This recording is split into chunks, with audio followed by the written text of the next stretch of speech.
बांग्लादेश में हुए आम चुनाव के बाद यहां पर सत्ता में बड़ा परिवर्तन हुआ है। खालिदा जिया के बेटे तारिक रहमान इन चुनावों में पूर्ण बहुमत से जीते हैं।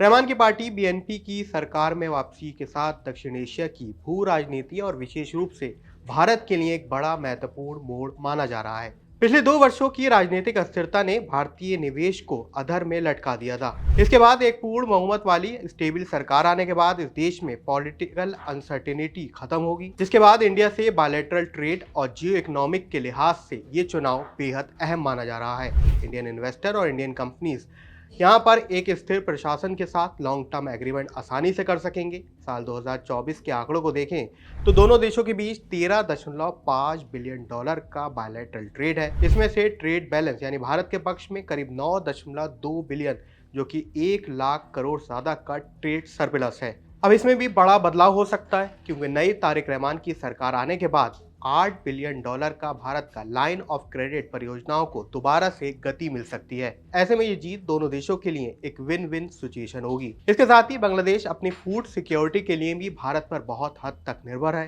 चावल, प्याज और चीनी जैसे भारतीय कृषि उत्पादों को निर्यात जारी रखने से भारतीय किसानों और व्यापारियों को एक बड़ा फायदा मिलेगा। अब उन इंडियन कंपनीज की बात करते हैं जिन्होंने बांग्लादेश में पिछले कुछ सालों में निवेश किया है और उनके बिजनेस प्रोस्पेक्ट कैसे बदल सकते हैं। तो पिछले 1 दशक के दौरान बांग्लादेश में एनर्जी, एफएमसीजी और इंफ्रा सेक्टर में अरबों डॉलर का निवेश किया गया है। अडानी पावर के 1600 मेगावाट के बिजली सप्लाई के साथ यहाँ पर सबसे बड़ा निवेशक है, जबकि रिलायंस का 750 मेगावाट का ऊर्जा प्लांट भी यहाँ पर बांग्लादेश के एनर्जी सेक्टर की रीढ़ माना जाता है। एफएमसीजी सेक्टर में मैरिको जैसी कंपनी का 44% इंटरनेशनल रेवेन्यू बांग्लादेश से ही आता है।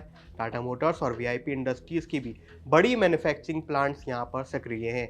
लेकिन नई सरकार से भारत को अलग प्रकार की चुनौतियों भी सामना करना पड़ेगा। ऐतिहासिक रूप से बीएनपी का झुकाव चीन की ओर रहा है। यदि ढाका बीजिंग के बेल्ट एंड रोड इनिशिएटिव को अधिक प्राथमिकता देता है तो भारतीय निवेश के लिए एक बड़ा कंपटीशन बन जाएगा। साथ ही रणनीतिक घेराबंदी का खतरा भी भारत की डिप्लोमेसी के लिए एक बड़ा सवाल हो सकता है। 2026 में भारत के लिए ये चुनौती रही है कि वह नेबरहुड फर्स्ट नीति को नई सरकार के साथ कैसे रिसेट करता है। यदि भारत अपनी आर्थिक ताकत और सॉफ्ट पावर का सही इस्तेमाल करता है तो स्थिरता यानी स्टेबिलिटी बांग्लादेश में जो चुनाव जीत के बाद आई है, ये भारतीय निवेश के लिए एक नए द्वार खोलेगी। भारत का ट्रेड बढ़ सकता है और बांग्लादेश एक बार फिर से भारत का अच्छा बायलैटरल ट्रेड पार्टनर माना जाएगा। बांग्लादेश में वो नए चुनाव और नई सरकार पर आपकी क्या राय है, हमें कमेंट सेक्शन में जरूर लिखें।